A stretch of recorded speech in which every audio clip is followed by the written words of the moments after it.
ডাকসু নির্বাচনের ফলাফল কখন জানা যাবে সেটি কিন্তু জানিয়েছে প্রধান রিটার্নিং যিনি কর্মকর্তা রয়েছেন তিনি কিন্তু জানিয়েছেন 10:30 নাগাদ কিন্তু গণমাধ্যমের সাথে কথা বলেন তিনি, এবং তিনি কিন্তু জানিয়েছেন যে ডাকসু নির্বাচনের ফলাফল কখন ঘোষণা করা হবে। তিনি যেমনটি গণমাধ্যমকে বলেছেন যে আর অল্প কিছু সময়ের মধ্যে, অর্থাৎ আজকে রাতের মধ্যেই কিন্তু ডাকসু ফলাফলের ঘোষণা করা হবে। দর্শক, একটু জানিয়ে রাখতে চাই যে আজকে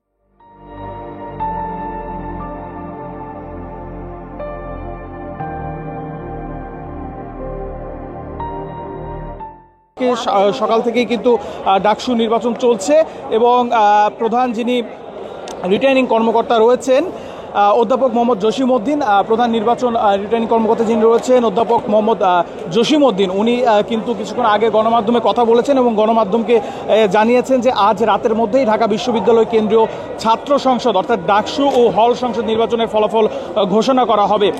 সে সাথে কিন্তু তিনি এই প্রধান যে রিটার্নিং কর্মকর্তা রয়েছে তিনি কিন্তু আরও জানিয়েছেন যে OMR মেশিনে ভোট গণনা চলছে, সব কেন্দ্রে একসঙ্গে স্বচ্ছভাবে ভোট গণনা হচ্ছে। ফল প্রকাশের সুনির্দিষ্ট সময় বলা যাচ্ছে না, তবে অবশ্যই আজ রাতের মধ্যেই ফলাফল ঘোষণা হবে। কিছু কেন্দ্রের গণনা এগিয়েছে, কিছু কেন্দ্রের গণনা কিন্তু পিছিয়েছে। ফল গণনায় দেরি হওয়ার কারণ হিসেবে এই শিক্ষক বলেছেন ডাকসুর ব্যালেটে যে 5টা পাতা সেটাকে মেশিনে দেওয়ার জন্য প্রথমে আলাদা করতে হচ্ছে।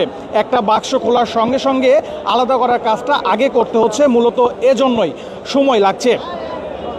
দর্শক, আজকে সকাল 8টা থেকে বিকাল 4টা পর্যন্ত কিন্তু ভোট গ্রহণের পরে ডাকসু ও হল সংসদ নির্বাচনের ভোট গণনা চলছে 8টি কেন্দ্রে। আমরা রয়েছি সিলেট ভবনের সামনে। সিনেট ভবনের সামনের চিত্র আপনাদেরকে আমরা দেখানোর চেষ্টা করছি যে ভোট গণনের জন্য কিন্তু অপেক্ষামান রয়েছেন যে সকল শিক্ষার্থী রয়েছেন, প্যানেল সমর্থকরা রয়েছেন, তারা কিন্তু ভোটের ফলাফলের জন্য অপেক্ষামান রয়েছেন। এবং সে সাথে একটু যদি দেখায় যে এখানে LED স্ক্রিনের মাধ্যমে কিন্তু লাইভ ভোট গণনা কিন্তু দেখা যাচ্ছে।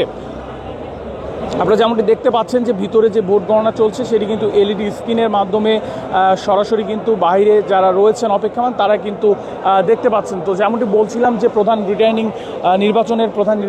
কর্মকর্তা কিন্তু জানিয়েছেন যে আজ রাতের মধ্যেই ফলাফল যেটি সেটি ঘোষণা করা হবে, এবং বেশ কয়েকটির কাজ কিন্তু এগিয়েছে।